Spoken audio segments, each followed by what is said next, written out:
proposed abortion restrictions hate against children and is threatening to filibuster or burn the session to the ground over this bill. And Utah Governor Spence Cox says he will sign a bill into law that closes abortion clinics this year. For pro-life headlines delivered to your email address daily, sign up at lifenews.com. This has been Life News Radio. This is Franciscan Media's Saint of the Day for March 8th. Today we celebrate Saint John of God. Peace of heart came slowly to today's saint, who was 40 before he acknowledged the depth of his sinful life, especially as a soldier. Even after he resolved to spend the rest of his life serving God, John struggled. He hoped for martyrdom in Africa until his confessor advised him that his desire was not spiritually well-based. Sometime later, a sermon by St. John of Avila so moved him that he publicly beat himself. John was committed to a mental hospital, where John of Avila visited him and advised him to focus on doing good for others rather than punishing himself. After leaving the hospital, John began to work among the poor of Spain. He established a house for the sick poor. People who had once dismissed him as a lunatic were touched and inspired by his love and devotion.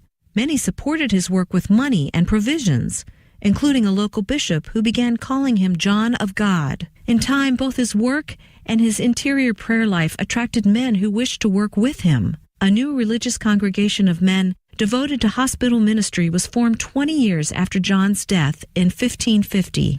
He was canonized 140 years later. There's more about the saints along with inspiration and Catholic resources at our website, saintoftheday.org. From Franciscan Media, this has been Saint of the Day. Scripture in many places indicates to us the sad truth that yes, hell is not just a theoretical possibility, but a concrete possibility. Sadly, people do choose to go there. And St. Paul reminds us, do not be deceived. God is not mocked, for a person will reap only what he sows. That's Sermons for Everyday Living, weekdays from 6 to 7 a.m. Eastern on the Station of the Cross. Hi, Joe McLean here, host of A Catholic Take, heard on the Station of the Cross each weekday morning at 7 a.m. Eastern. A bold synthesis of information and inspiration, keeping you up to date on the news and issues that you may have missed from a courageous Catholic perspective. That's A Catholic Take, weekday morning, 7 a.m. right here on the Station of the Cross and the free iCatholic Radio mobile app. Download it today. God love you.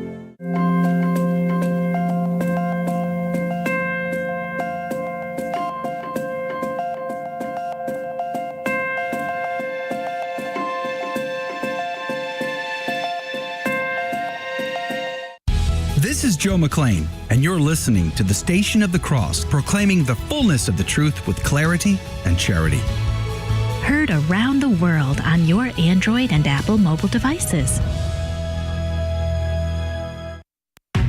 Go into the world and tell every man that you meet, there is a man on the cross. A Catholic Take. What you need to know right now. A bold synthesis of inspiration and information.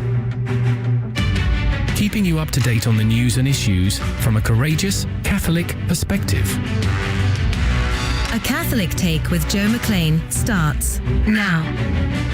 Praise be to Jesus Christ. Welcome back to A Catholic Take, a bold synthesis of information and inspiration. I'm your host, Joe McLean. So good to be on with you. Praise be to God. Good morning. It is Wednesday. You've made it halfway through the week, and we have a great program lined up for you today. What exactly is upsetting so many Canadians north of our border? We're going to have a conversation at 15 past the hour with Breitbart's Chris Tomlinson. Trudeau pledging disinformation investigation. Yet at the same time, not all that long ago, he was accused of cooperating with China. Now he wants to investigate China for disinfo.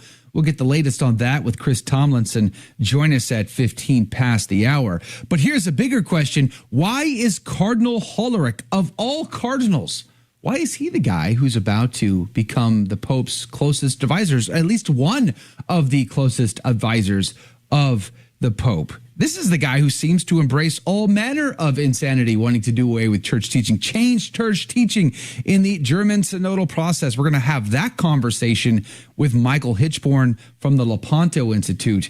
And we're also going to talk about the legacy and memory of a good friend, George Neumeyer, who is being laid to rest right now. So we'll have that conversation at 30 past the hour. Do join us if you can. Lots of stories in the news. By the way, I'm sharing all the links to the articles, even the news items that I'm going to share with you in our show notes for A Catholic Take, which you can find on our landing page. Go to thestationofthecross.com/ACT. And there you will find all kinds of information. Sign up to the insider email list, get access to the Telegram group, and find the show notes for today's show, all at thestationofthecross.com/ACT. Let's pray.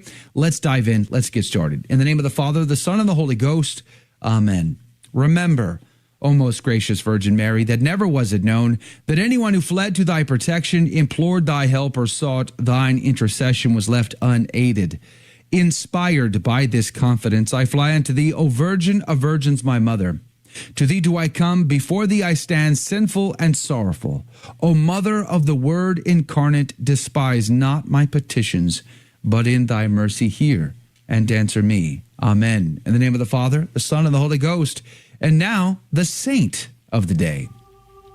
Saint John of God was born on the 8th of March, 1495 in Portugal. Juan grew up working as a shepherd in the Castile region of Spain. He led a wild and misspent youth and traveled over much of Europe and North Africa as a soldier in the army of Charles V and as a mercenary. He fought through a brief period of insanity. He peddled religious books and pictures in Gibraltar, though without any religious conviction himself. In his 40s, he received a vision of the infant Jesus, who called him John of God. To make up for the misery he had caused as a soldier, he left the military, rented a house in Granada, Spain, and began caring for the sick, poor, homeless, and unwanted. He gave what he had, begged for those who couldn't, carried those who could not move on their own, and converted both his patients and those who saw him work with them. He was a friend of St. John of Avila, on whom he tried to model his life. John founded the Order of Charity and the Order of Hospitallers of St. John of God. He died on the 8th of March in 1550 in Granada, Spain, while praying before a crucifix from an illness he had contracted while saving a drowning man. He was canonized on the 16th of October, 1690 by Pope Alexander VIII. St. John of God, pray for us. And now your headline news. Christian Concern reports street preacher appeals conviction for misgendering. A Christian UK lettings agent who became the first street preacher to be prosecuted and reported to counter-terrorism for alleged misgendering is set to appeal his conviction this week at Leeds Crown Court. Dave McConnell, 42 years old, from Wakefield, was reported by the probation service to a government counter-terrorism watchdog after he was arrested under Section 4A Public Order Act 1986 and convicted for offending a member of the public in Leeds City Centre on the 8th of June 2021. Mr. McConnell was convicted, made to pay a cost of £620, forced to do 80 hours of community service, and reported despite there being no legal obligation to use anyone's preferred pronouns in the United Kingdom. The Blaze reports 2 of the 4 Americans kidnapped in Mexico have been found dead. Let's pray for their soul. The governor of the Tamaulipas reportedly confirmed the news of that 2 of the 4 Americans kidnapped in Mexico were killed, while the other 2 have been found alive. One of the survivors is wounded, and the governor said that ambulances had rushed to recover them and provide medical care. The group of Americans were kidnapped at gunpoint in the Matamoros city on Friday. The 2 survivors are reportedly back in the United States receiving medical care. Washington Examiner reports U.S. intelligence suggests pro-Ukrainian group carried out Nord Stream blasts in spite of the fact that there was a recent report that suggests the United States had done this.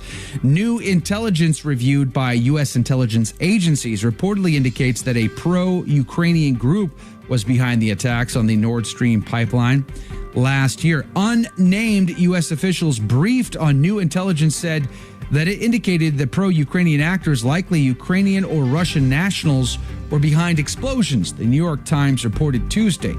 The U.S. officials said they do not have evidence that the group was tied to the Ukrainian President Zelensky or that the perpetrators were acting on orders from the Ukrainian government.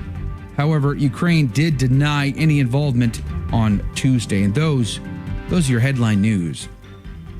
The gospel today comes to us from Matthew chapter 20, verses 17 through 28. And as Jesus was going up to Jerusalem, he took the 12 disciples aside, and on the way he said to them, "Behold, we are going up to Jerusalem, and the Son of Man will be delivered to the chief priests and scribes, and they will condemn him to death, and deliver him to the Gentiles to be mocked and scourged and crucified, and he will be raised on the third day." Then the mother of the sons of Zebedee came up to him with her sons, and kneeling before him, she asked him for something. And he said to her, "What do you want?" She said to him, "Command that these 2 sons of mine may sit, one at your right hand and one at your left, in your kingdom." But Jesus answered, "You do not know what you are asking. Are you able to drink the chalice that I am to drink?" They said to him, "We are able." He said to them, "You will drink my chalice, but to sit at my right hand and at my left is not mine to grant, but it is for those for whom it has been prepared by my Father." And when the 10 heard it, they were indignant at the 2 brothers. But Jesus called them to him and said, "You know that the rulers of the Gentiles lord it over them, and their great men exercise authority over them. It shall not be so among you, but whoever would be great among you must be your servant, and whoever would be first among you must be your slave. Even as the Son of Man came not to be served, but to serve, and to give his life as a ransom for many." The Gospel of the Lord. Praise to you, Lord Jesus Christ. St. Chrysostom would say, he forewarns them also in order that they should learn that he comes to his passion wittingly and willingly. The Lord knew what he was doing. The Lord knew where he was going. It wasn't going to be a surprise to the Lord. And he is calling us, but first and foremost, he calls his 12 and their successors, the bishops, and then he calls the rest of us to take up our cross and follow him. Rabanus would say, "For Judas delivered the Lord to the Jews, and they delivered him to the Gentiles, that is, to Pilate and the Roman power. To this end, the Lord refused to be prosperous in this world, but rather chose to suffer affliction, that he might show us who have yielded to delights through how great bitterness we must needs return." Close quote, Rabanus. St. Chrysostom would say, "They saw disciples honored before others, and had heard that ye shall sit upon 12 thrones, whereupon they sought to have the primacy of that seat, and that others were in greater honor with Christ they knew, and they feared that Peter was preferred before them. Wherefore, as is mentioned by another evangelist, because they were now near to Jerusalem, they thought that the kingdom of God was at the door. That is, was something to be perceived by sense, whence it is clear that they sought nothing spiritual and had no conception of a kingdom above." Close quote, St. Chrysostom. 1, our kingdom is not here, it is in heaven. We are citizens of the city of God, not of this world. We are sojourners. We are passing through. Number 2, let us be content with what God has given to us, not with what God has given to our neighbor. Amen? Amen?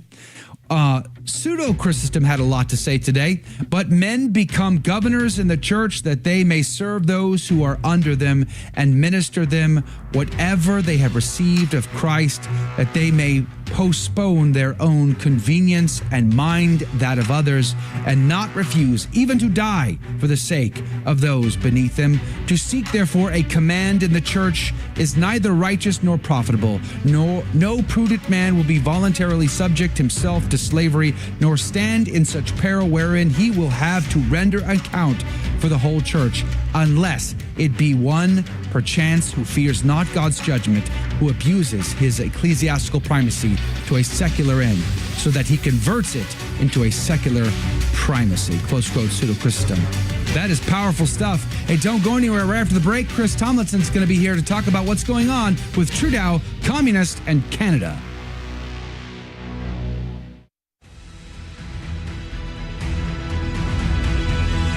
Hi, this is Jim Havens, host of The Simple Truth. Join Father Stephen Imperato and I, along with many more, in New York City for the Gift of Life Walk on Saturday, March 25th at 11 a.m. in downtown Manhattan's Foley Square.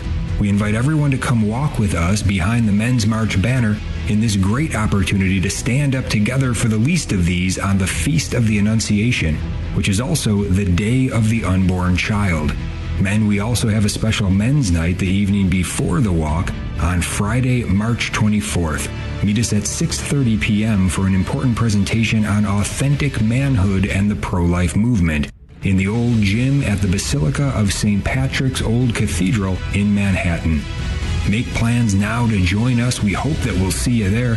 For more information, go to themensmarch.com. The Catholic Current, bringing Christ to the world and the world to Christ. You are worth my time. You're worth my undivided attention. God is blessing us by putting us together. It's funny because people talk about quality time, and honestly, I think it's more about quantity time. But if you're actually engaged with them, whatever it is you're doing, you're spending quality and quantity time with them. The Catholic Current, 5 p.m. Eastern, from the Station of the Cross and on the iCatholic Radio mobile app. Are you ready to take on the world of flesh and the devil with just the facts? This is Jesse Romero, host of Jesus 911, heard weekdays at 2 p.m. Eastern. I'm joined each day by a variety of co-hosts like Ruben Nava, Paul Clay, Dan Schneider, and my amazing wife, Anita Romero. We tackle Catholic devotions, spiritual warfare, family life, saving America, and everything in between. Join us each weekday at 2 p.m. Eastern, 11 a.m. Pacific for Jesus 911. God bless you. Keep the faith.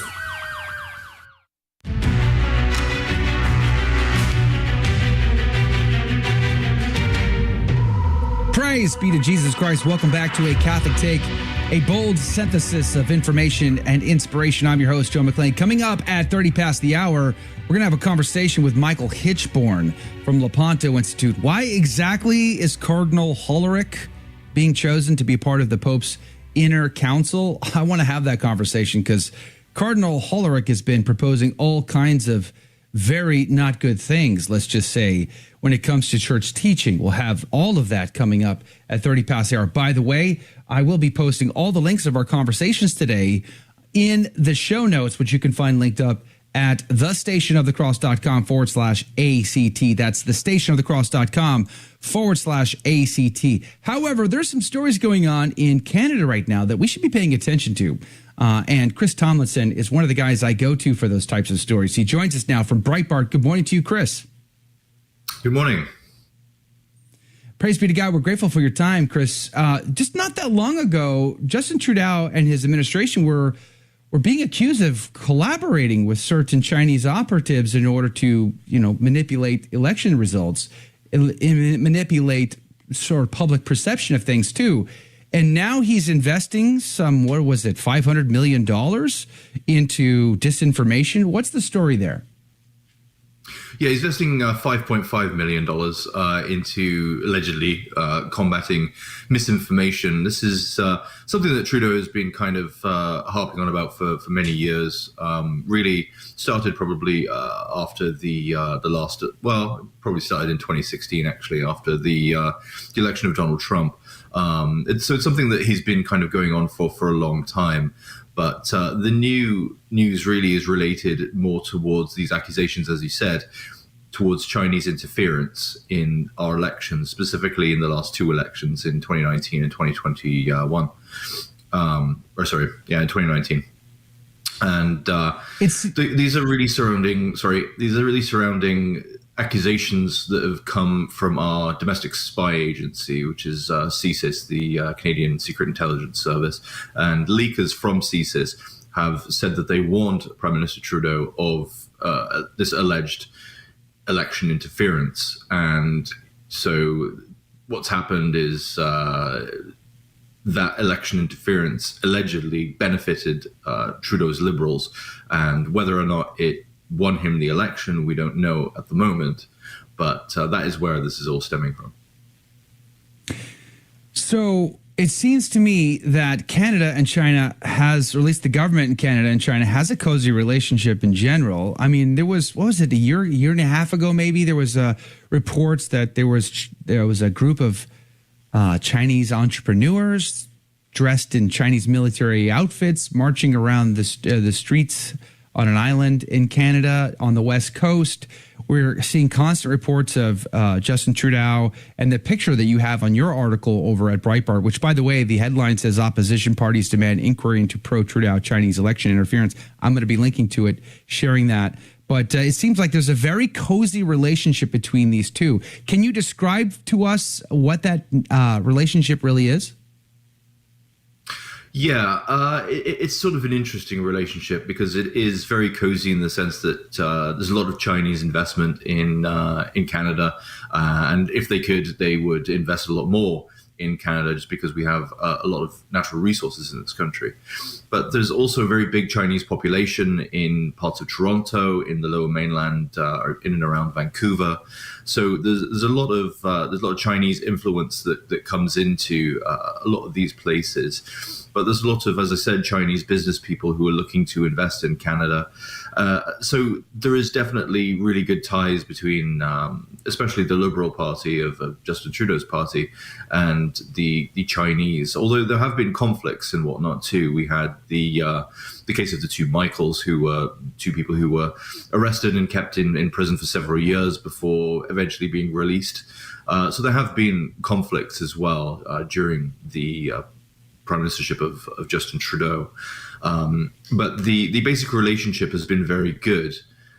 Trudeau himself has expressed admiration for China in the past, saying that he admired their basic dictatorship because they were able to enact green policies and policies against climate change that would be more difficult in a democracy. So he has expressed a little bit of admiration for the Chinese in the past. How far the links are between the CCP, the Communist Party in China, and the Liberal Party and other parties in Canada remains to be seen, but this is part of why these opposition parties are demanding an inquiry to get to the bottom of how deep these ties go, or whether they are just sort of superficial and at the surface. Should we read anything into the fact that it was the intelligence service that was reporting this potential connection here of manipulation and collaboration between the Chinese Communist government? And I mean, the intelligence service is reporting something that seems negative on Trudeau, the prime minister of their country. Should we read into that? Is there something behind the scenes on that? I think there is, absolutely, because it's not the first time that Mr. Trudeau has pretty much ignored what CSIS has told him or briefed him. So what happened with specifically was related to an MP called Han Dong. And CSIS warned that the Chinese Communist Party was shipping in international students, Chinese international students, with fake addresses to support his nomination for the candidacy in the Liberal Party in 2019. And so instead of heeding these warnings, what Trudeau did is he told Mr. Dong, allegedly, that CSIS was investigating him, rather than listen to what CSIS was saying. But we've seen this the same thing when the Freedom Convoy was going on, and CSIS and the RCMP and others were telling Trudeau that there wasn't a national security threat, that it didn't really require a heavy-handed response. But Trudeau essentially ignored them and kept doing his own rhetoric, calling them racists, calling them a fringe minority with unacceptable views and all this kind of stuff. So it really isn't the first time that Mr. Trudeau has allegedly ignored the intelligence community.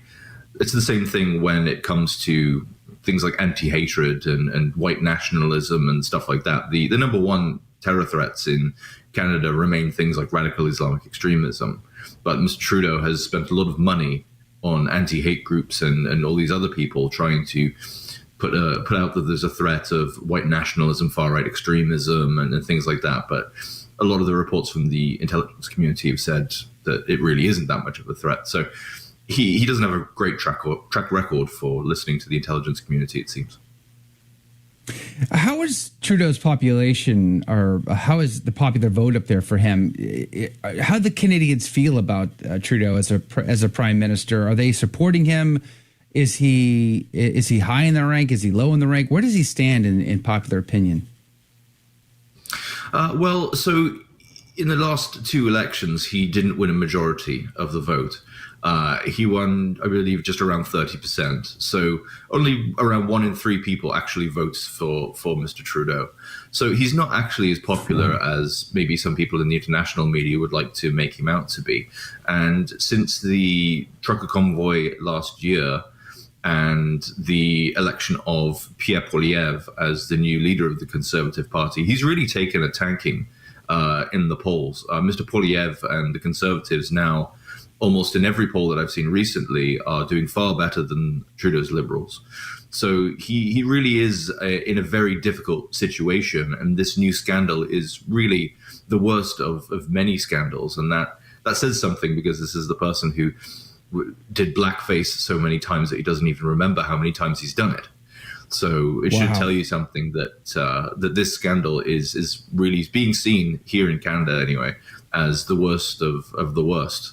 Just because the idea of a foreign government, especially an authoritarian government like China, helping you win elections in this country is really past the pale for a lot of people in this country.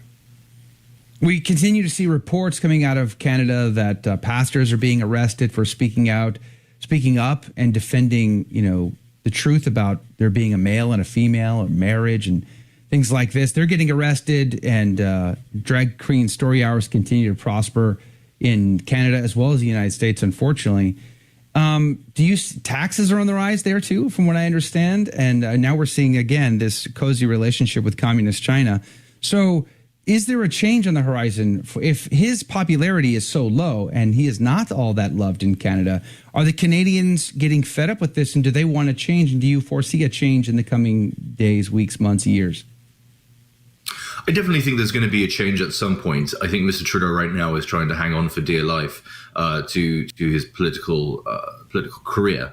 Whether he can navigate those waters or not remains to be seen. But what we've seen in the past is that he has been able to recover from severe scandals, whether it was, as I said before, the blackface scandal. He's had corruption scandals and conflict of interest scandals and all sorts of other scandals in the past that he's being able to brush off. And it's one of the reasons that I personally call him Teflon Trudeau, because everything seems to go off his back like water off the back of a duck.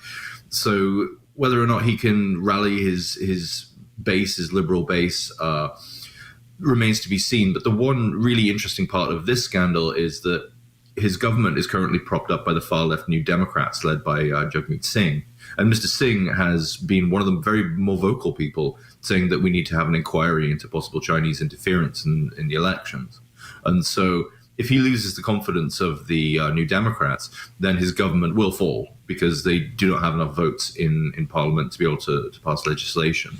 So that could be the nail that sends us to an early election. And like I said before, the current polls suggest that Mr. Trudeau would not win the next election, but the only problem remains whether or not the Conservatives could win a majority, because if the Conservatives can't win a majority, the Liberals under Trudeau and the NDP under Mr. Singh could once again form another coalition style government. And so we would be right back to square one again. So there are a lot of interesting things going on in Canada and Canadian politics right now. But as far as I can see, Mr. Trudeau is hanging on, if just barely.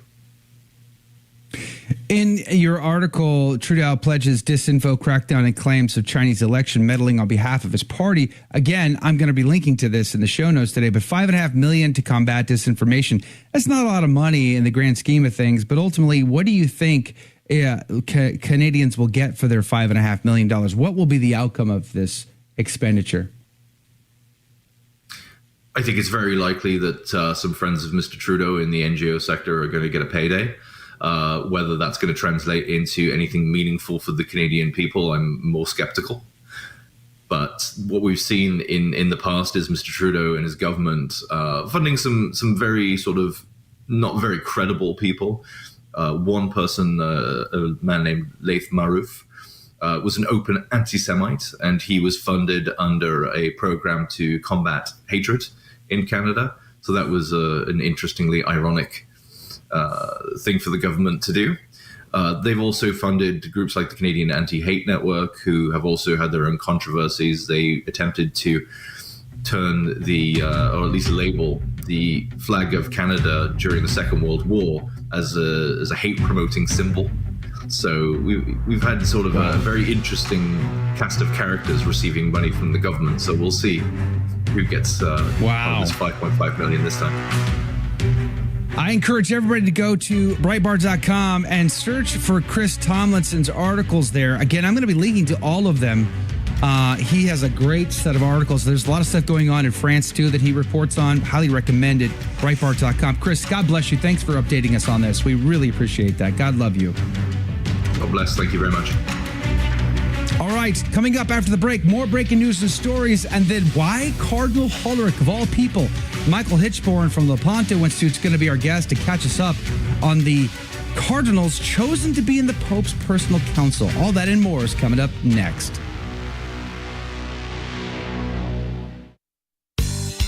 Hello, this is Steve Gleason with your 1-minute tool for Catholic evangelism. Here's the question for your non-Catholic friend. Your church most likely has a praise and worship time. Would you be surprised to know that the songs you sing might have nothing to do with worship? So here's your 3 best friendship tools for Catholic evangelism. Number 1, history. Praise and worship was not a term used until the mid-60s when the Jesus people music started becoming more complex and contemporary. By the late 70s, praise and worship had become an entire entity of its own. Secondly, what is worship? It's a sacrifice. It's not singing a soft, flowy song with hands raised. The New Testament writers understood that worship was a sacrifice, that it occurred on an altar, which was and is known as a place of slaughter. Thirdly, the altar is for you. Jesus, in the holy sacrifices of the Mass, invites you to participate in his timeless sacrifice of love that truly occurs on the altar. No nightclub effects, no entertainment, no pumped-up emotion. Oh, and please don't register for the next Praise and Worship Global Seminar. Why? Because you can't teach praise and it won't include worship. Yikes.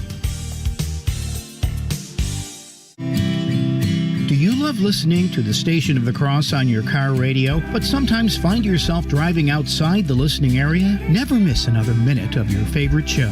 Download the iCatholic Radio app so you can listen anywhere in the world 24 hours a day. The iCatholic Radio app is available for your phone in the Apple Store or for your Android phone in Google Play. Visit thestationofthecross.com for more information.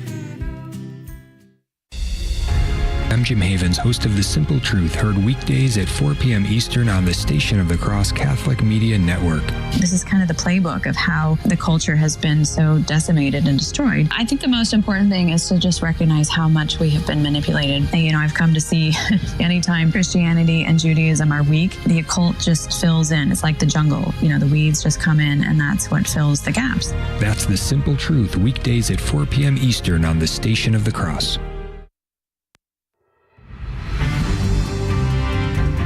Praise be to Jesus Christ. Welcome back to A Catholic Take, a bold synthesis of information and inspiration. I'm your host, Joe McClain. So good to be on with you. Praise be to God. And now your headline news. Breitbart reports New York City Mayor Eric Adams calls on businesses to stop masking. What's going on here? New York City Mayor Eric Adams has called on the city's businesses to require unmasking upon entry. The move comes as authorities have noted mask wearing in public places has made it easier for criminals to obscure their identities. Gee, I wonder, that must have come up before now, no? Anyway, at a February 28 press conference concerning a jewelry store robbery in which a 78-year-old worker was brutally beaten by the suspects, one of them wearing masks, New York City Police Chief Jeffrey Madry also called on the city's businesses to require masks to be taken off before entry. Boy, times they are changing. Daily Wire reports Kevin McCarthy defends releasing January 6 tapes. House Speaker Kevin McCarthy slammed a CNN reporter during a brief interaction with reporters in which he answered questions about releasing the footage from the January 6 riot at the U.S. Capitol to Fox News host Tucker Carlson. Boy, Chuck Schumer, do you see his response? Fire. Anyway, CNN's Manu Raju asked McCarthy, quote, "Do you regret giving them those tapes so he could whitewash the events of that day?" McCarthy responded, "No. I said at the very beginning, transparency, and so what I wanted to produce for everyone is exactly what I said. People can actually look at it and see what's gone on that day." When asked if he agreed with Carlson's portrayal of the events that took place on January 6th, McCarthy said, quote, "Each person can come up with their own conclusion," close quote. The Daily Caller reports former NBA sharpshooter J.J. Redick dismisses racism narrative. While rumors swell on whether or not Tom Brady will return to the NFL yet again, or just stay home and raise his cat, the former NBA player J.J. Redick got into a heated argument during Tuesday's edition of ESPN's First Take after fellow commentator Kendrick Perkins seemingly implied Nikola Jokic is only a contender for the MVP award because he is white. Redick, who had an NBA career spanning 15 seasons, maintains a regular slot on First Take to discuss topics related to professional basketball. If Jokic wins MVP in 2023, he would be the fourth NBA player to win the honor 3 consecutive times, joining Bill Russell, Wilt Chamberlain, and Larry Bird. The dialogue between the two quickly devolved into an intense argument, with both men raising their voices. However, Perkins denied implying Jokic's MVP considerations are due to his race. And those are your headline news.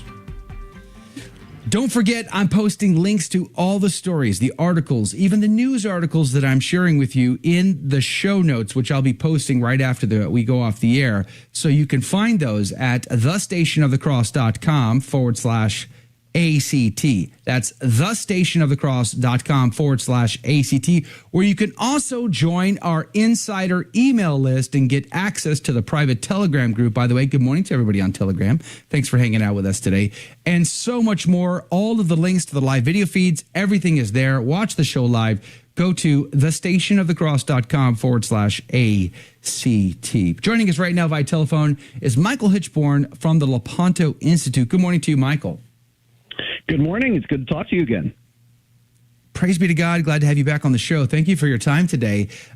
Before we jump into the Cardinal Hollerich and friends, let's just say, becoming personal counselors to His Holiness Pope Francis, let's start with George Neumeier. I had the great honor of being the last person to interview him before he died, God rest his soul, in Africa. And I know that you were close personal friends with him. And you are there to be there to lay him to rest. Tell us about that, please. Well, it was very touching. The mass was beautiful, of course, and the priest, who was a good friend of George's, gave a really good homily about the nature of life, the nature of death, and how we have to be prepared. And he talked about George's preparation for death by the way that he viewed life, and it was a very beautiful mass. Afterward, we went to the burial site and did the graveside ceremony, and what I noticed is that the section of the cemetery where he was being buried is the section where all the little infants were buried. It's in the Catholic section of the cemetery. And I turned to a friend of mine and I said, he's literally being buried surrounded by saints. And it was just a very beautiful thing to see. And after that, we went to the reception, and his the head of the American Spectator gave up and he gave some remarks. And then his sister got up and she gave some remarks and talked about the relationship that she had with George and his perception of justice and how that was developed from a very early age. And it was a very touching, very emotional moment. But I have to say that it was a very beautiful moment too. It was a very good testimony to what a solid Christian life lived well is all about. Yeah. He was a brave soul, wasn't he? I mean, the guy just had courage in spades. Before he left for Africa, he was banging on the door. It was Nystow, right? He was banging on the door of Nystow's rectory and just confront people. He's been banned. He was banned at the National Shrine in D.C. He's banned at Nystow's Cathedral. I mean, he was on more banned do not enter lists in Catholic churches than I think just about anybody. And he was the guy who chased down McCarrick. Remember when McCarrick was first being hid away? It was George that found them and confronted them over that. What an incredible, courageous voice that we now are going to miss. Yeah, Cardinal Wuerl as well. Wow. Incredible. Well, God rest George's soul. Again, I think it was just such an honor to be one of his last interviews. I think it was his very last interview before he got sick. He contracted malaria. Is that correct? Yes. Yeah. Well, we're praying for George. It was a particular strain of malaria that is known, if it's not treated immediately, is extremely deadly and in a very short period of time. Wow. George was very outspoken, as we just said a minute ago, on the scandals within the church. And he was in Africa to point out that the church, at least in the on the west coast there, was dying on the vine. And we're seeing Islam rise, we're seeing evangelicalism rise, and we're seeing a decline in the Catholic faith. And that was what our conversation was about. I'll put that in the show notes today as well, that conversation with George Neumeyer. I'll put it in the show notes at thestationofcross.com/ACT. But if George were here today, boy, he would be happy to speak up against why Cardinal Hollerich would be, and he's not the only one, but among all the cardinals, you couldn't find another group. You couldn't find 3 or 4 more others that might be better choices. Cardinal Hollerich is chosen to be on the insider group, this council of cardinals who advises the Pope. Tell us about Cardinal Hollerich in particular. Why is he such a character that we should be paying attention to? Well, Cardinal Hollerich, he's got a long history, at least over the last 5 years or so, of being extremely controversial. He's come out in favor of revising the church's teaching on homosexuality. He supports the idea that married men, should be allowed into the priesthood. In 2020, he told LaCroix that he is actually open to women's ordination, which is absolutely absurd. I mean, that's tantamount to heresy. I can't say that it's an actual heresy because it's not defined, but it is absolutely tantamount to heresy. I can't imagine that this guy would be allowed a position so high in the church. Yeah.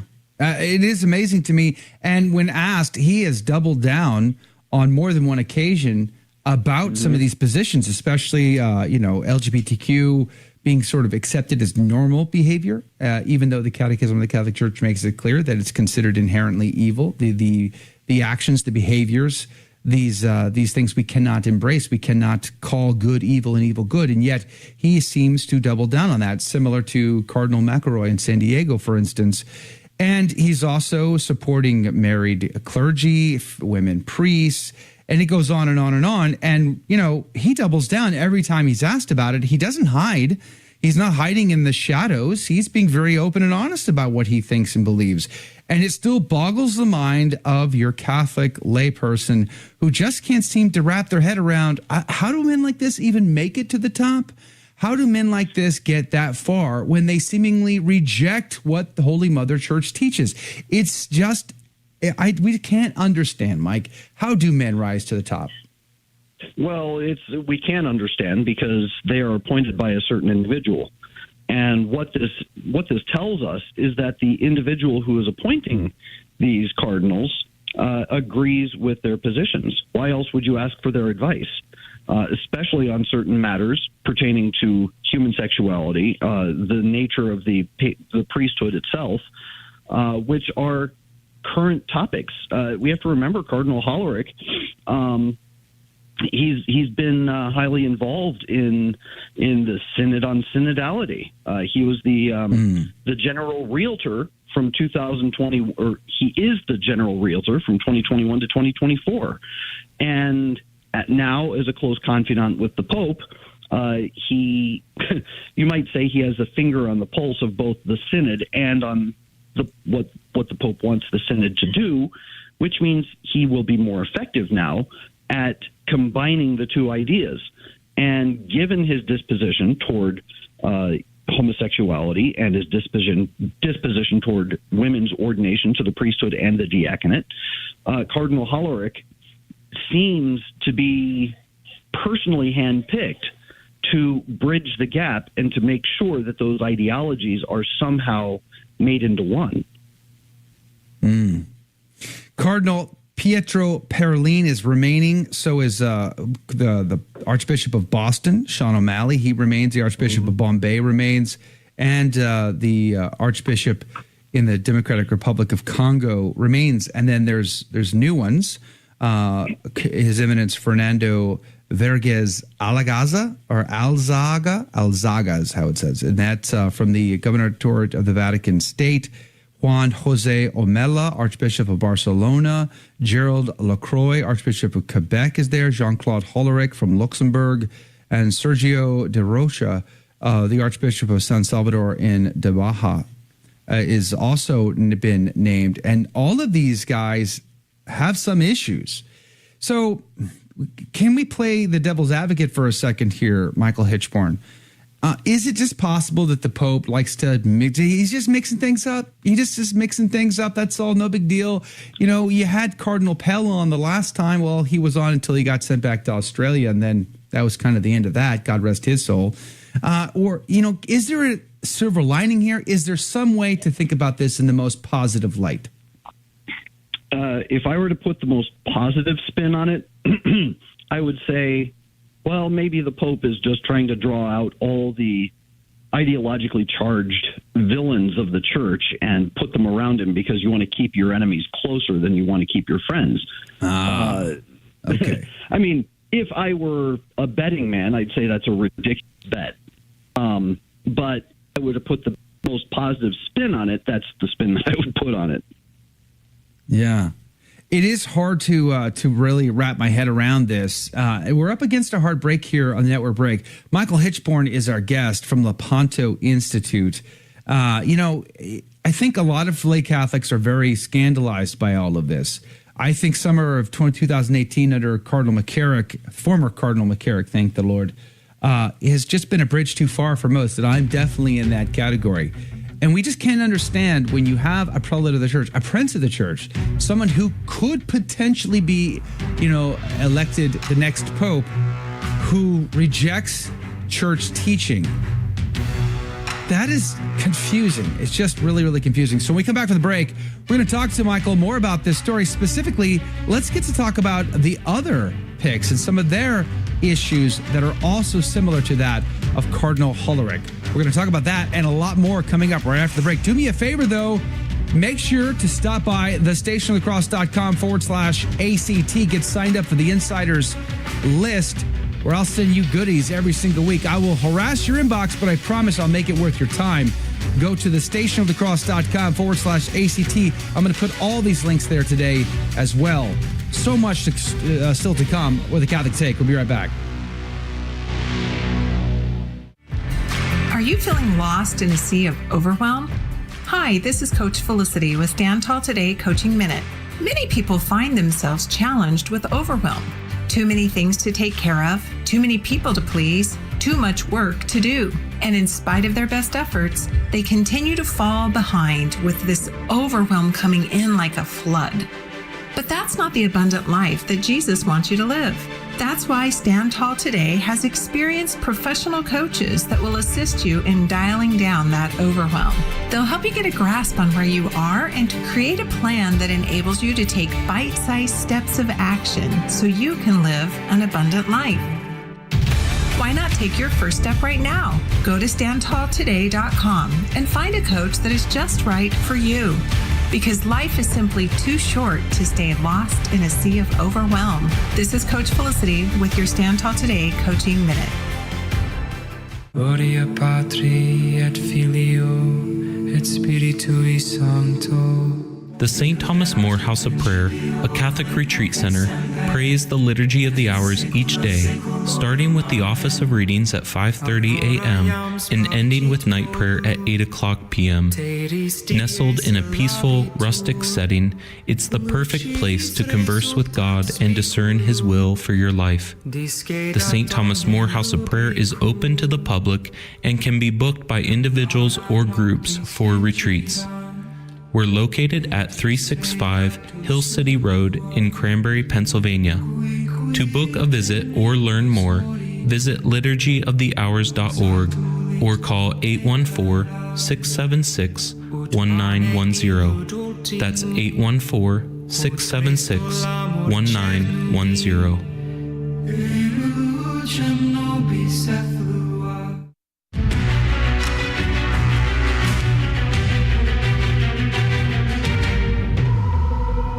Praise be to Jesus Christ. Welcome back to A Catholic Take, a bold synthesis of information and inspiration. I'm your host, Joe McLean. So good to be on with you. Praise be to God.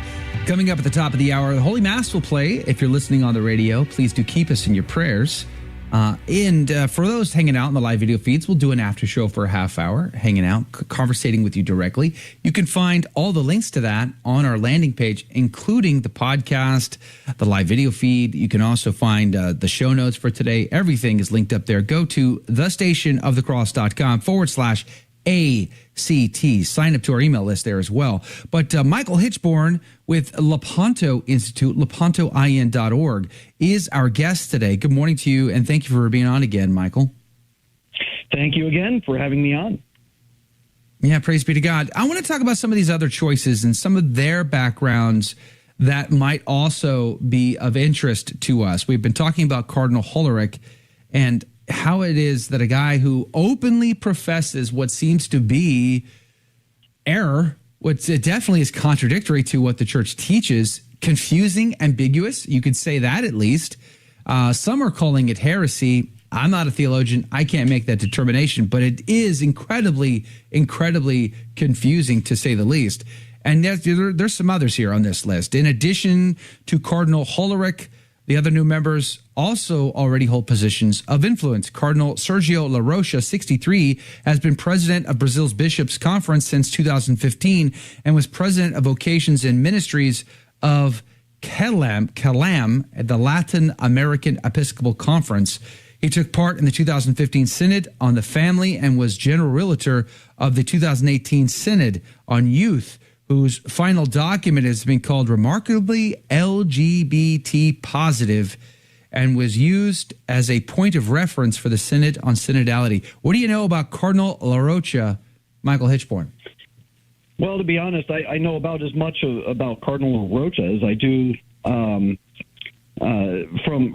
what the National Catholic Register has reported on him recently. It's not a whole lot. I wasn't even really aware of what he was doing. And to be fair, when it comes to cardinals and bishops in foreign countries, I'm not really all that aware of them.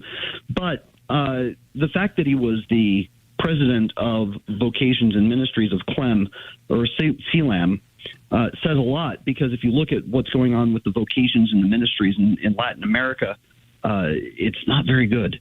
The numbers are actually quite poor. And the fact that he was the general realtor for the Synod on the Youth back in 2018 and was responsible for the creation of the final document that actually cited New Way's ministry, which is just dreadful because New Way's ministry has been condemned by both the Vatican and the U.S. Conference of Catholic Bishops. The fact that he put LGBTQI ideologies, quote unquote, on the map for the church on the whole, and now that is being used as a stepping stone for the Synod on Synodality, speaks volumes about who he is. I want to point out that in 2021, he celebrated a Mass that was requested by certain homosexual advocacy groups. And he not only celebrated the Mass for them, but he also used the abbreviation LGBTQI+. which speaks to the spectrum of sexually deviant ideologies that are out there. Yeah, he went above and beyond on that one. he went all in for that. Cardinal Gerald LaCroix. How about Cardinal Gerald LaCroix? He calls Pope Francis a prophet and is, quote, bringing the church to where it needs to be. He is putting the church, Cardinal LaCroix told, he is purifying the church. Forgive me. He says he's purifying the church, going on to say he loves the way of discerning. He's very happy to see this happening today. This is really going to change the church forever. It's a new world, says Cardinal Gerald LaCroix. I'm not so sure those are great sentiments. No, especially since he also was a participant in the Synod on Youth. And during his participation, he gave an interview. And in that interview, he urged the church to, quote, do a better job in offering improved formation on sexuality, affectivity, and the body. And it's not clear exactly what he meant about that, but it was stated with regard to some of the softening of the church's positions regarding homosexuality and transgenderism. So it's pretty clear that he's of a similar mindset. So now we're looking at this Council of Nine cardinals for Pope Francis. We've noted that Cardinal Pell is gone. He left in 2017 because he had to take care of issues down in Australia, and then of course he died. He was probably the one good one on the entire bunch. The rest of them, I don't think we can really say is in line with the 2,000 years of church teaching. And now we've got Hollerich, we've got LaCroix, we've got the one from La Rocha, and all three of them have what we can now say are dispositions favorable to changes on the church's teaching regarding human sexuality. And a couple of them have said that they would go even so far as to start changing church's teaching on the nature of the priesthood. So we're talking about individuals advising the Pope who are, I would say, self-proclaimed enemies of the church's teachings. Cardinal O'Mella. Cardinal O'Mella is considered a classic Francis pick by Austin Ivory. Let that sink in. For his focus on the peripheries and the poor, the Cardinal agreed with the Pope's controversial 2016 apostolic exhortation on the family, Amoris Laetitia. And he said such moral issues are, quote, not all black and white, close quote, and the work of, quote, accompaniment is vital, close quote. I guess unless it refers to traditional Catholics, then no accompaniment is at all wanted or desired, apparently. The description of the National Catholic Register goes on to say he also opposed the 4 dubia cardinals for publicly asking the Pope for clarification on key moral teachings in the exhortation. Quote, obedience to the Pope means walking with him, close quote, he said, going on to say, quote, a public fight is neither appropriate nor edifying for the people of God, close quote. Well, golly gee whiz, Your Eminence O'Mella, what about the scandal caused, the confusion caused for the lay faithful who have to see this played out in front of their eyes? Are they to say nothing when cardinals, princes of the church embrace error? What say you, Michael Hichborn? Well, I think that this is par for the course. You've got now another cardinal who's out there basically saying, do what we tell you for the greater good of unity in the church. Right. There's no organic growth here. There's no conversation. It's just, hey, we know what's good for you because you, dear people in the pews, don't know what's good for you, so you just have to follow our lead. I'm sorry, but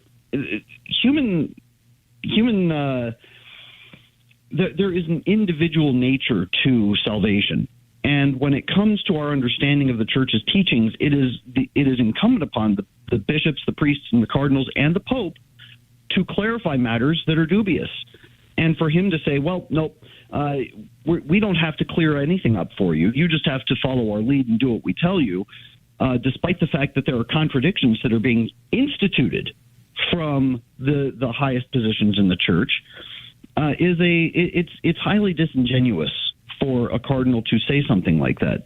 I want to point out that he said that after the Second Vatican Council, the church wanted to, quote, be the Samaritan church.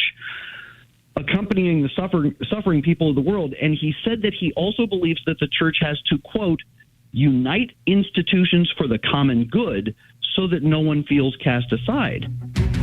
As you pointed out, what about the traditional Catholics? We feel cast aside for sure, but no one wants to accompany us. Yeah, nobody's interested in smelling like the trad Catholics, I guess. Yeah, where's our future? Meeting us in the peripheries would be a nice sentiment these days. Nonetheless, Michael Hichborn, God bless you, God love you. We appreciate you being on with us today. Lepanto Institute is his organization, always doing excellent reportage. I highly recommend them. I will link to them in the show notes today. But God rest George Neumeyer's soul, and thank you, Michael, for seeing to it in his funeral. We really appreciate that. Hey, don't go anywhere. If you're listening to the Holy Mass next, do keep us in your prayers. If you're going to hang out for the after show, you can find the links at thestationofthecross.com/ACT. That's thestationofthecross.com/ACT. So what did you think of today's show? Let's discuss that right now in the after show. Your take on the after take. Comment, interact live with me and the team. All you need to do is search for one of our live video feeds on Facebook, YouTube, Rumble, Twitter, LinkedIn, and elsewhere. Simply search for The Station of the Cross, Joe McLean, or A Catholic Take. I'm looking forward to seeing you and interacting with you directly. It all starts right now. It's the after show.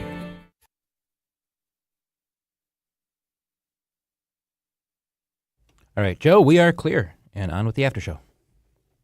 Thank you. Appreciate it. Thank you, Michael Hichborn. Thank you. Appreciate you hanging out with us today. It's always good to catch up with Michael. I've really enjoyed having conversations with him on the show. Hey, good morning to you, Teresa Nelson. Good morning to you. Praise be to God. Glad you're here. Alberto, good morning, my friend from the UK. What's going on over there, man? My mind is blown. Like, the UK is just seeming so Twilight Zone anymore. Canada is not far off either, though. Canada, I mean, I feel like we're being surrounded now by crazy people. Pretty sure that's how it feels. Paul, our friend from Buffalo, good morning to you. Yvonne, good morning to you. Katie, good morning. Glad to see you here. Andrea, good morning to you. Don Paddock is in the house. Good to see you, Don. Thanks for doing it. Glory be to God. And earlier, Ken McCrae. Good morning to you, Ken. Good to see you back. Glad you are here. Kim Sunderman, good morning to you. Glad to see you on board today. Praise be to God. I'm scrolling backwards right now. We are back up. We are, in fact, back up on the Station of the Cross YouTube channel. So it's good to be back. I mean, YouTube strikes look good on us, but nonetheless, it is great to be back. So if you are watching on the Station of the Cross YouTube channel right now, would you do us a humongous favor? Smash the share right now. Share that with your friend. Hit the like. If you're not subscribed, please consider subscribing. We need to push as hard as we can on that because we don't get any love. Speaking of not getting any love, Facebook, man, what happened to Facebook? Facebook, you used to be great, Facebook. Trust me when I tell you, Facebook, it's you and it's not me, okay? It's definitely you. You are to blame for all the trouble in the world.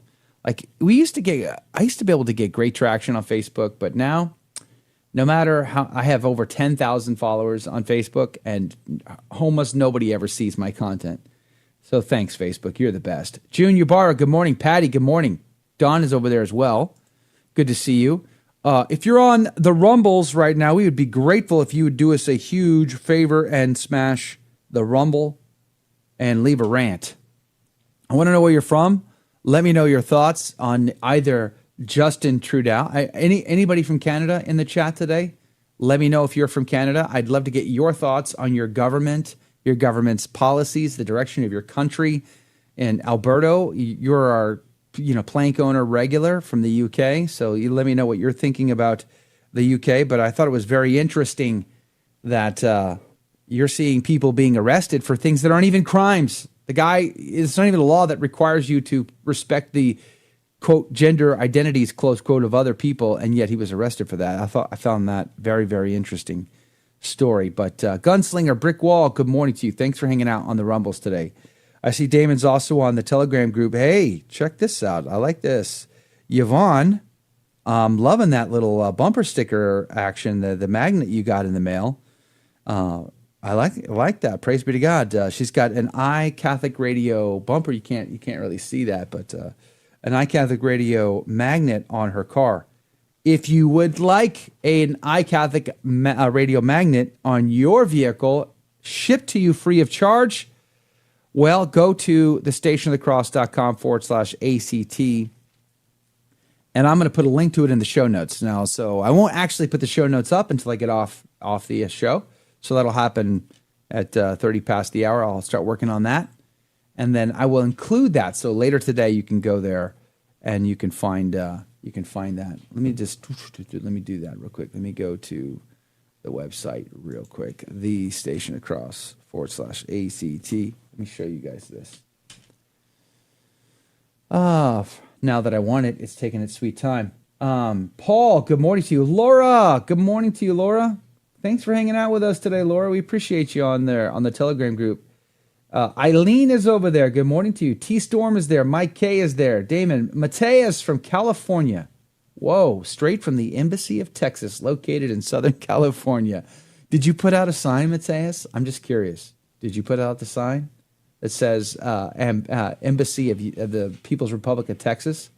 Guns are required? That would be hilarious, actually, if you had one of those signs. It'd be so funny. But I'm glad you're here, Mateus. Thanks for doing it. Praise be to God.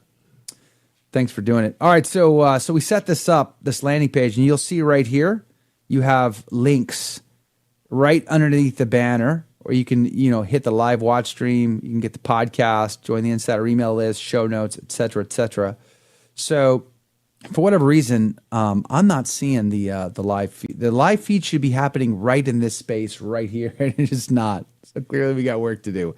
But these are links to all the live feeds, or not all of them. We have to add back Station of the Cross. We need to do that.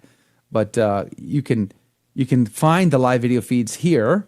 So if you wanted to find other places, you could find it there. Also, if you click here, then you can actually connect your social profiles to our live video feed. So if you wanted to, you could click on Facebook, YouTube, Twitter, whatever, and it would connect yours to ours so that when we go live, it would go live directly onto your profile. So you could simulcast the show through this link. So when you go to thestationofcross.com/ACT, right under where the live video should be playing and is not currently, is this message. You say click right there and you got it. This is the podcast, but you know what would be better, super helpful, is if you actually went to iTunes and you subscribe to the podcast there and you leave a 5-star review, because that will help us reach a whole new audience. You would be amazing. It'd be so helpful if you could go and leave a 5-star review on iTunes for the show. Really, really helpful.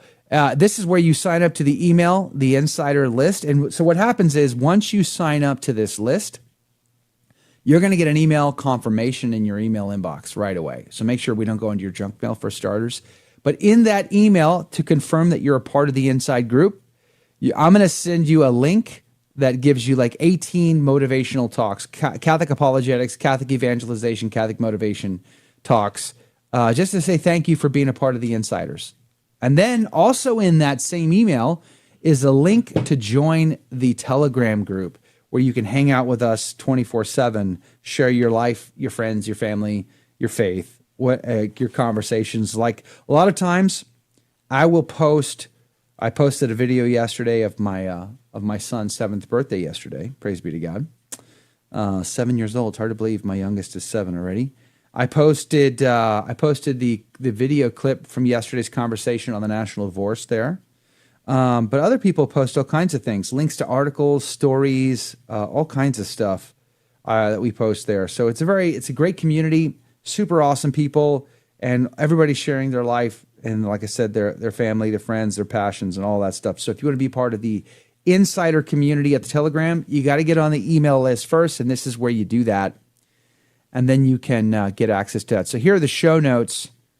And I think I'm going to go with this format right here. I was experimenting a little bit with how I wanted to do this. But you'll see under yesterday's show for the National Divorce, I've got our guests, I've got other links, so when I've been talking about certain articles or whatever, I'll post those.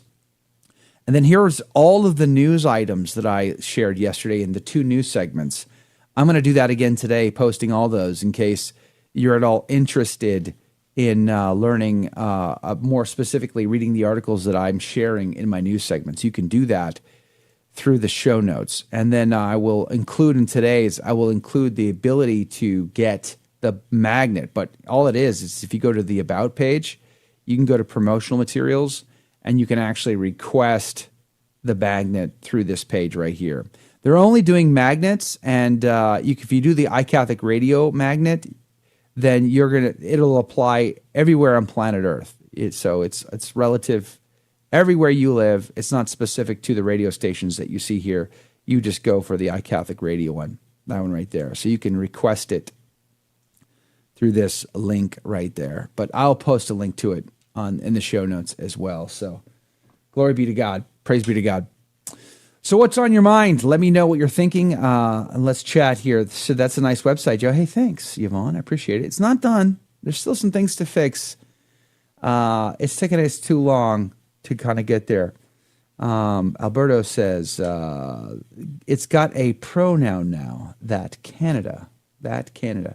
Paul says, how do you spell that country to our north? C-A-N-D-A? I don't know. I can't do it. I can't. C-A? I missed the punchline. C-A? There you go. Thank you, Jake. Thank you. Anytime. Yeah, I can't seem to wing the Canadian accent. Well, let me know your thoughts about Cardinal Hollerich joining the team. Is it just me, or is it incredibly confusing? Okay, so I want to say, this is how I want to say it. If I spin this as best as I possibly can, it's just confusing. Like, man, could we nuance Cardinal Hollerich's position to somehow not be in error to church teaching? I'm not convinced we can, but let's pretend as though we can.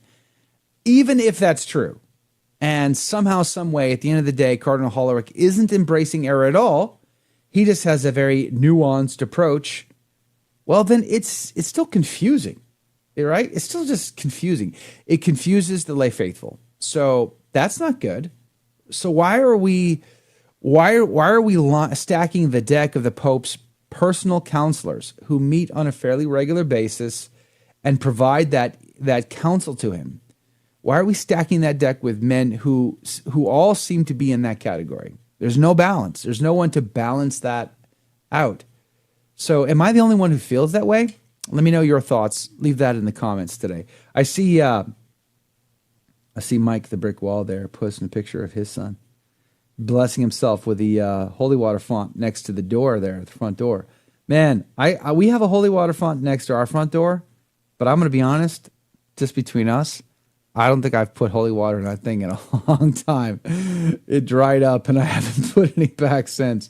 We do have holy water bottles like all over the house, and we constantly bless our children with them in particular. But the holy water font, yeah, I haven't used it in a while. Getting ready to walk out the door, and that little boy, look how good he is. He's making the cross too. He's so good at it. Praise be to God. That's super cool. Let's see here. Angel Knight, good morning. Appreciate you being here. Yvonne says, spin this. He's rounding them up to throw them to the anathema for public conversions. Do you think that's true, Yvonne? Do you think it's possible that he is keeping his enemies close? When Michael said that, I'm like, okay, maybe. Not convinced that that's true. How many people think he's keeping his enemies close? Raise your hand. Let me know in the comments. Yeah, I don't either, Yvonne. Yeah, I don't either. When Facebook started censorship, I censored Facebook, but not using it anymore. It's hard, Paul. Because, as Catholic evangelists, we have to be where people are. The question is, how do we continue to leverage How do we continue to leverage the access to these platforms in order to evangelize? We say things that get us in trouble. Like we're just now getting back to YouTube on the Station of the Cross. We're just getting there now. We've been off for the last week and a half or more, or whatever it was, a week at least. Which kills all progress. You're basically starting over every time, and which makes that hard with Facebook. The game used to be you needed to have organic traffic. They didn't want you. They would punish you if you tried to send people off of the platform to, say, YouTube. So when you posted a YouTube video in Facebook, it wouldn't perform very well. And so then you're like, okay, well then let's be native and let's make sure that we're uploading videos directly into the platform so we get more love. And then they killed organic traffic to Facebook pages. And like I said, I've got over 10,000 fans, likes, followers on Facebook on my page. But that and a nickel is worth absolutely nothing. I'll show you. It says 10,000 likes here. It gets absolutely no traction. So we don't see any traction whatsoever on these posts because no one ever sees those. These 10,000 people who they don't see any of those posts because Facebook won't show it to them. All right, fine. Okay, fair. So your platform, your rules. God love you, Patty. Thanks for hanging out with us today. Susan Weber, good morning to you. Yeah, I agree with you, Susan. Unfortunately, the lay faithful are the enemies of this group. It really does seem that way, doesn't it? All right, so then I posted to my personal Facebook profile. Now, I've always seen the most traction on my personal Facebook profile. And I've got, I don't even know how many people I've got. How many people do I got? 4,000 something? And I could have a lot. I have 4.2 thousand followers, 486 following, specifically telling Facebook to show me the content.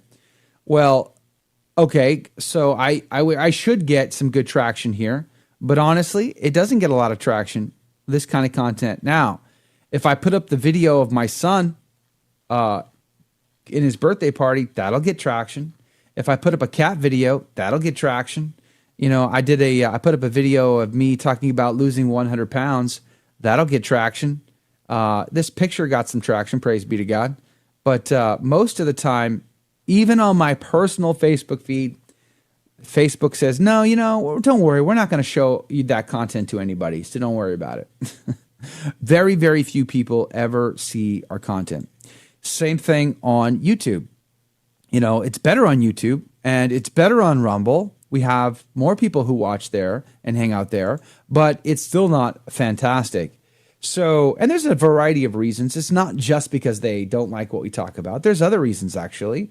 We have to make sure that we optimize properly. We have to create content that people are going to really want to watch. So some of it's things that we can do better, and some of it's just because of the nature of those platforms and how things work.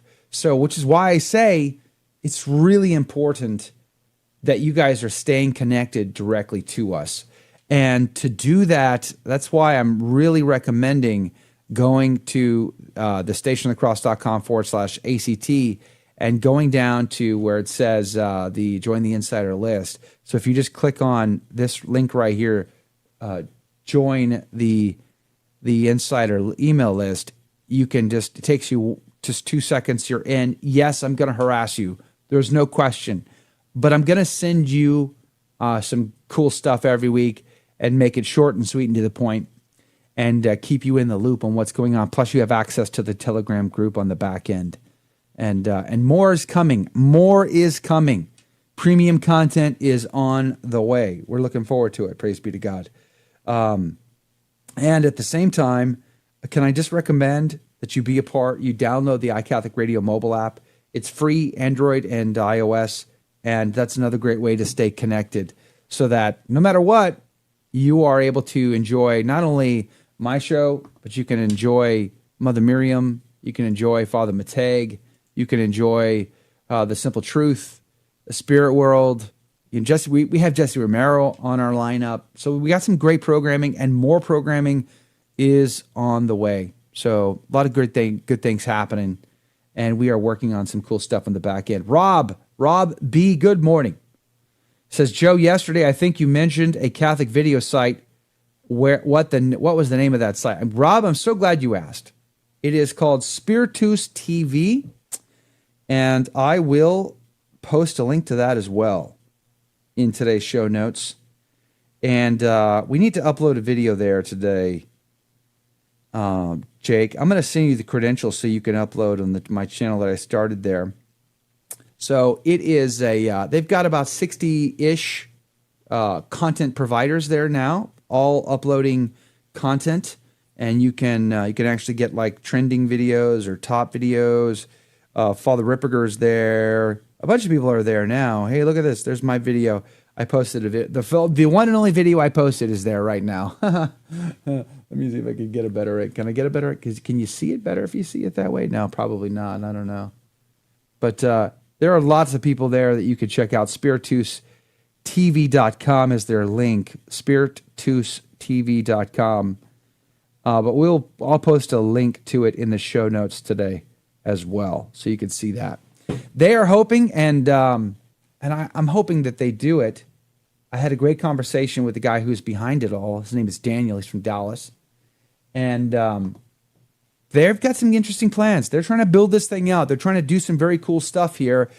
You know, you look at Rumble, and Rumble looks like it should be good, but Rumble's very secular, it's conservative, but it's also very secular, worldly. And there's no real way to optimize your opportunity there to reach people, to plant seeds in their heart. So we talked about that, me and this guy. I got on my soapbox and went to town for an hour about what I like and dislike about these social platforms and what he could do, what I thought he could do with this. And he was very good to listen to all of my ranting. And very neat guy. And he's got some great ideas, and I'm excited about it. So we're going to be uploading there as well. Paul says, two greats entering my mind right now. Joe McLean in my left ear, ACT after show, and Father Mitch homily right in my right ear. Boy, you're going to go crazy with all that. from FM 101.7. He must be saying the Mass. He's the celebrant at the Mass today, Paul, Father Mitch Pacwa. Yeah. Okay. The Hebrew word means what it means is. Father Mitch Pacwa. Andrea says, love the iCatholic Radio app. It's my go-to. Thank you, Andrea. Appreciate that. Paul says, replying here in the chat, 3 things at once. Yeah, that's too much. I can't do all of that, Paul. You're way ahead of me. I have had the privilege of hanging out with Father Mitch Pacwa on a number of occasions. Very interesting conversations with Father Mitch Pacwa over the years. Praise be to God. So I'm glad he's saying the Mass today. What else? What else is going on today with you guys? I'm trying to switch back and forth. He says, Brickwall says, the feed is there. I'm not seeing it for whatever reason. They can try to change, but they cannot change the teaching. Yeah, but they can create incredible. Gunslinger brings up this point. They can try to change, but they can't change the teaching. That's true. But they can create such confusion that error persists and souls are lost. So it's crazy, right? So think about it this way. I remember years ago, I was at a pro-life dinner in New Hampshire, and I was sitting at this table. I was invited to be there, and I was grateful to be there. But I was pretty young at the time. I was pretty new in my Catholic faith, but I was very, very heavy into Catholic apologetics as I was having debates with non-Catholics. And I remember one of the Catholics sitting at that table talked about how there was more than one pope. He believed that there could be more than one pope at one time.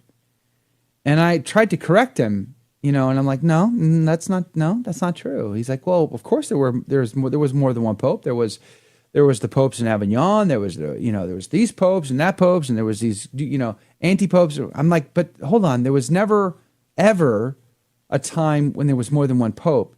There was a legitimate pope, And then there was people who claimed to be Pope, and he couldn't wrap his head around that. And I said, well, listen, imagine for a second if for somehow, some reason, I had cardinals who supported me, who elected me Pope and supported me. They publicly professed that I am the Pope. They gave their adherence and legitimacy to my claim. I said, if that were true, would that make me Pope? He said, well, of course not. I said, exactly. So it doesn't matter whether it's me or some cardinal, some bishop someplace. It's not true. It's not the case. But this guy believed that. This guy believed it was possible that there could be more than one pope. And I guess that's my point. So even if they can't change church teaching, they sure are able to spread the error. They sure are able to confuse. They sure are able to continue to propagate the difficulty and the growing division within the church. And the ignorance of the average lay Catholic is such that they will buy this stuff. They will believe this stuff. And if for no other reason than to make my life more simple and less complicated, so I don't have to argue with Catholics over these things, they shouldn't teach error anymore, right? I mean, like, I'm a very selfish person, so at the end of the day, this is really just about me and my life and making it easier for me. So, Cardinal Hollerich, if you're listening, please stop, because you're complicating my life, and I don't like that. Brickwall says, you can know a person by the people they surround themselves with. There you go, folks.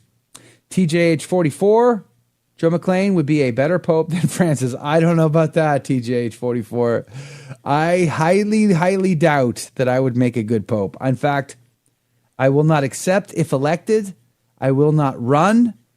I will run the other way. I will absolutely run in the opposite direction. Tain't gonna happen. But if I were to be the pope, man, you'd have to go all in. I think I would barricade the door to my apartment and just speak out the window. I think that's probably all I would do. I'd barricade the door and speak out the window to the audience and just go to town. Scorched earth policy. That's probably how it would come down. Andrea says, I love Father Mitch Pacwa. Not bad for a Jesuit guy, huh? Not bad. Not bad. You know, I had a very interesting conversation with him about the Pachamama thing and about the kind of the masses that are being said that sort of embrace these pagan themes to them. You know, he and I had a conversation about that a few years ago, one-on-one, and the next week he boldly talked about that on one of his shows on EWTN. And I was proud of him for doing it because I'm sure it's uncomfortable in his situation to be so bold. And he was very bold on that show, so I was pretty proud of him for that. Gunslinger says, yeah, there will be many led astray, but I pray for bishops to be more vocal and call out the heresy and sacrilege that it goes on right now. I pray for a cleansing of the church that the most destructive, and then it cuts off. I don't know what you meant after that. Okay, here's another question then. How do you guys feel about what if we could go back to a time when bishops were selected in part by the local clergy, the regional bishops, and the lay folk? So, Augustine, St. Gregory the Great, even Ambrose, people like that, all selected based on the local clergy having a say in that, the local regional bishops having a say in that, and the lay folk having a say in that. If we could do that again, would you be in favor of that, yes or no? Or do you like the current system where the papal nuncio will provide recommendations based on conversations with the local diocese to the Vatican, and the Vatican makes the nomination, His Holiness signs off on it, and the rest is, as they say, history. What is your preference there? Let me know what you think. I want to go back to a time where the clergy, the bishops, and the lay folk all get to have an input. And then, of course, the Pope, he's the prime minister there, so he gets to have a say. He gets to have the veto power. So, I mean, I'm not I'm not an anti-pope kind of a guy. You know, the chair of St. Peter is a thing, and I'm definitely not a set of a contest. You know, when the vast majority, 99% of all bishops everywhere recognize Francis as pope, it's kind of a deal breaker at that point. There's really no set of a contest opportunity at that point. So no matter what shenanigans may or may not have taken place, you can't get past that fact that the vast majority of bishops recognize him. You don't have to love it, but it is the reality nonetheless. And so at the end of the day, I would say, yeah, I don't want to cut the Pope out of the deal. I'm not that kind of a guy. But nonetheless, I do want to see the local clergy asked, hey, what is your opinion?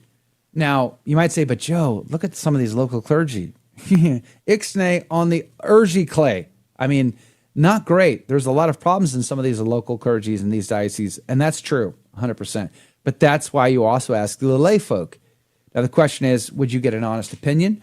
Would that opinion be unfiltered? Would it get filtered through some diocesan source that then, sort of like these listening sessions that had preordained outcomes that many reported? That could be an issue too, but I'd love to know your opinion on that. The most destructive people to the faith be removed. Yea and amen, gunslinger, yea and amen. Paul says, what happens to the obsessed over the cliff and into the sea? Sorry to say, the secular anti-hate groups and the alphabet clergy headed that way. It's just what God permits with these matters. We have to endure it until the end. Yvonne says, we as a laity do not have the knowledge of our faith for our opinion to count. We'd have a heretic person in there because we're weak. Well, so it's only one of the three elements, one of the four elements in that process, Yvonne.